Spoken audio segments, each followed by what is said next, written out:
Kids of back in my day parents, what's the most annoying thing they ranted about? Having to listen to the getting to school and back stories. I know dang well that you didn't walk 10 kilometers in snow that reaches your waist, through a forest with wolves and no proper winter boots. We had one pair of shoes to share between the 7 of us. I got them on Thursdays. Back in their day, only complete losers had cars in high school. According to them, the cool guys were on the school bus with all the pretty girls, and they told me that crap with straight faces. So that was a freaking lie. My friend's dad used to always tell us that if we were motivated we could go to the nearest grocery store, get a job as a bagger and become store manager in a matter of months. Alright, then you go do that. My stepdad was a newspaper boy at 14. I wasn't able to get a job until 16 and heard about it every day until then. People can't hire under 16 most places, and if they do then you're doing literally nothing because of the child labor laws.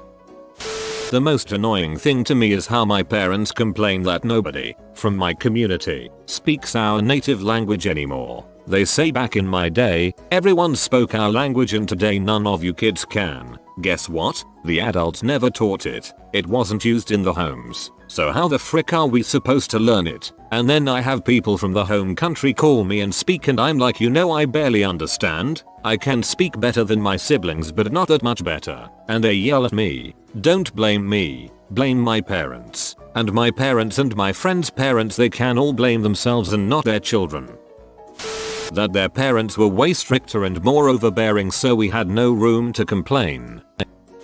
My stepdad always rants about me not buying a home when he bought one at 21 years old. He always forgets to mention that it only cost him $22,000.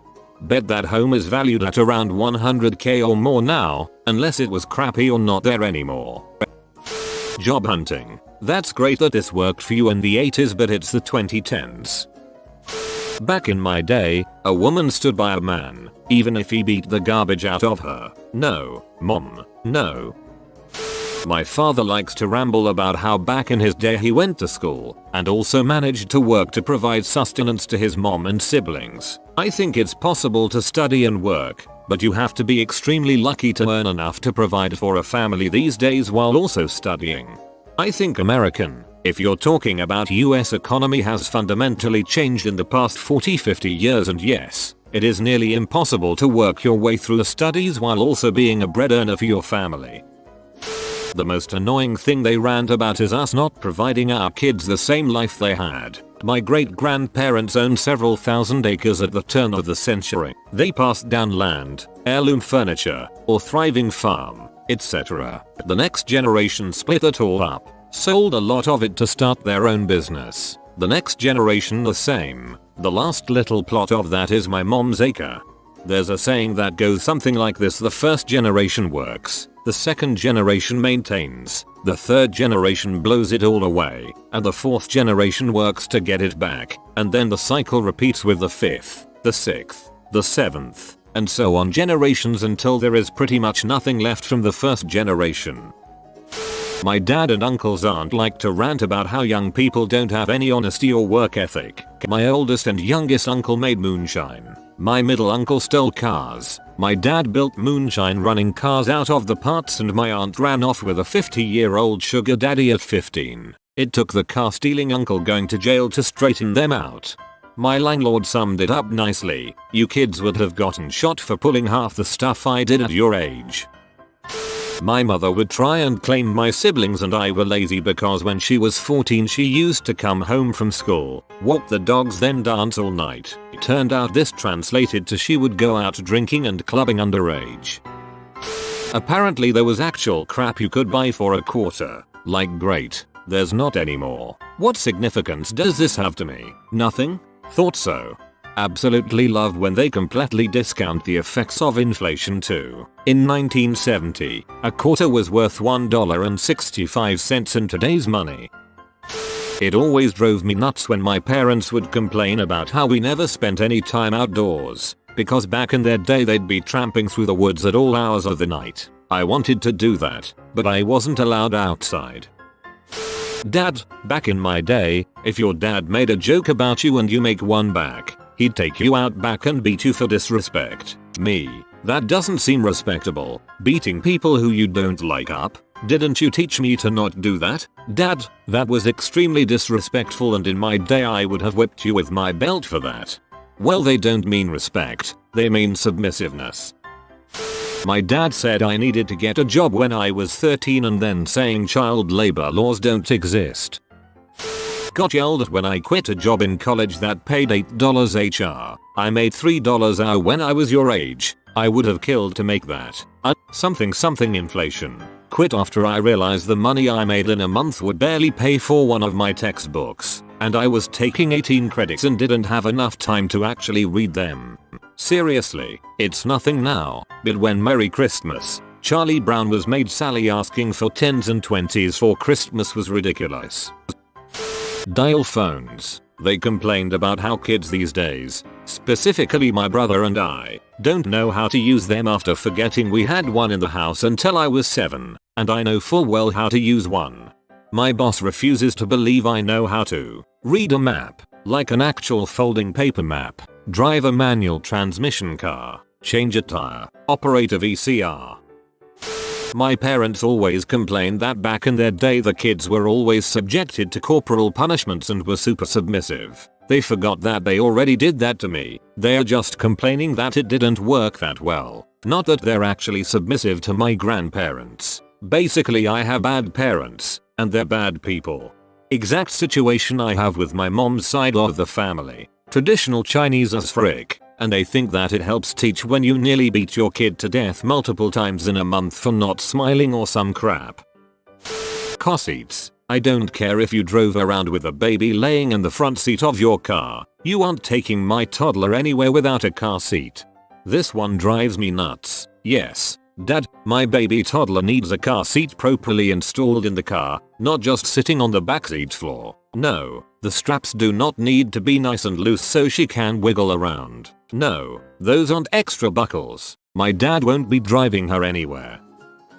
My dad is always bitching about today's athletes, how they choose money and hold out or don't play while injured. In any other job, you would go where the money is. Why is it you have to be loyal in sports? Sure enough, when KD was sitting out in the finals, he thought you could never get me to sit during the finals. No matter what, then KD injures himself and I crap you not. He ranted about how you have to be smart about injuries or you just hurt your team.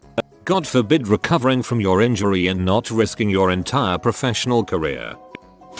How I was always being a bad kid by ignoring them by browsing Facebook, while they ignore me when I ask them a question by browsing Facebook. Their excuse is, we are your parents, we can do whatever we want, you are our kids so you have to respect us. Back in my day, kids didn't talk back to their parents or give them attitude. If they did, they got a good beating. First of all, what you and your parents consider talking back is actually called having any sort of opinion different from yours. And yeah, maybe I do have an attitude. It should be expected. I'm young and stupid, but not so stupid that I can't have a thought of my own. And any attitude I do give you is mostly because my opinions aren't taken seriously and you don't listen to me. Like when if I'm a parent, I'd at least explain to my kid why something is wrong. I realize it can get tiring, but there's a certain point where you do actual damage when you just do the because I said so to a 14-year-old over and over again.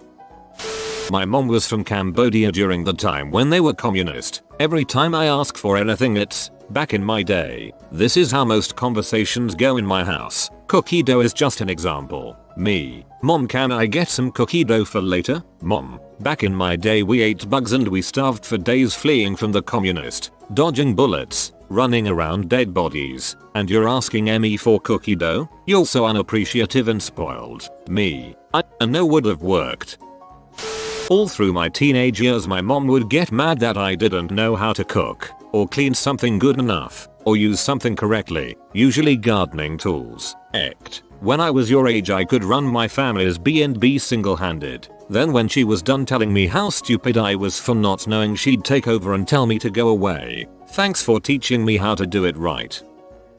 We're seeing more cancer now. Why? When we were kids we just played and ran and were ornery. Gotta love that polio and measles. Yum. Apparently mom and dad had to climb all over the mountains in China to get to school. Out of date job hunting advice. No mom. Going in every day and demanding to speak to a manager is not more effective than being polite and applying online.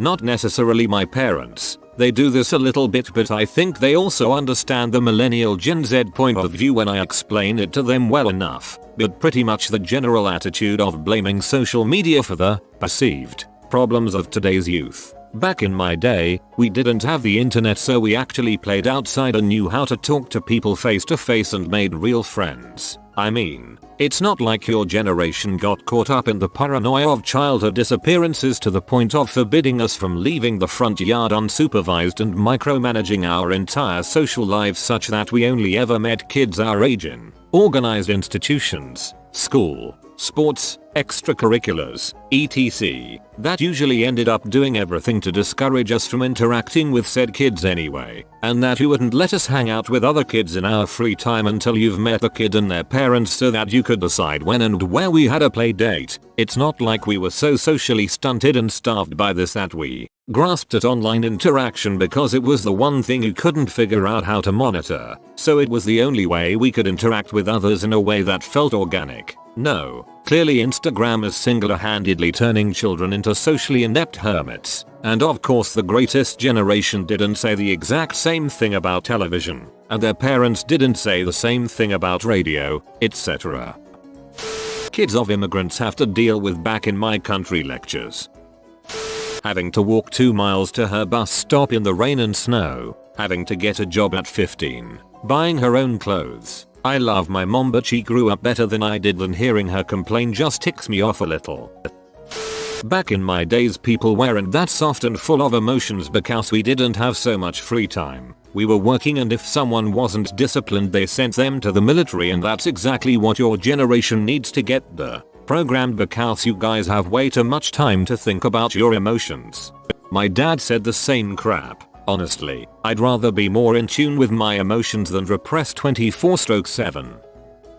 Living off of salt, cod and potatoes during the Great Depression. My father was already up there in years by the time I was born. Boy, the Depression days talk basically one-upped everything else we could bring up. My mother never liked her own mother's sexism and favoritism towards her kids while they were growing up. I was maybe 20 before I saw it in action.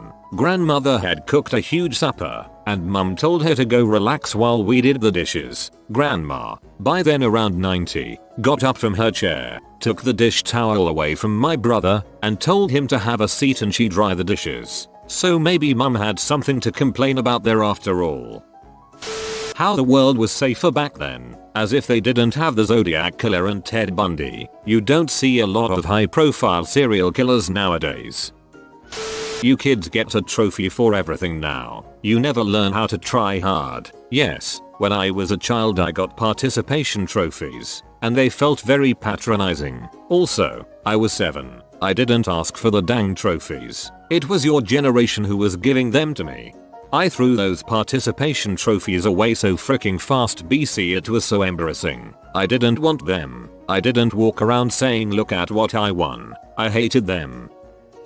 My stepdad used to complain loudly and constantly that my husband wasn't willing to commute 6+ hours daily just like he did when he was my husband's age. I snarkily pointed out that maybe spending 6 hours a day driving instead of spending it with his family might have contributed to the collapse of his first marriage. My stepdad's usually great, but he just doesn't get some stuff. Oh yeah, well my parents never made me brush my teeth, either. My teeth were literally green. Young people today are snowflakes. Really? Your generation tried to get CDs banned because people said naughty words on them. Man, I sure do love great content, and I'm working on some of that over at Updoot, man. So you should go there right now. Go there. Go if you aren't subscribed to this channel, subscribe. Then go over to Updoot, man. Right there. You click right there. You click right there. You better do it. You better, so help me, you better go over there because you deserve something good. I put my heart and soul into this stuff, man. You don't even understand. No pressure.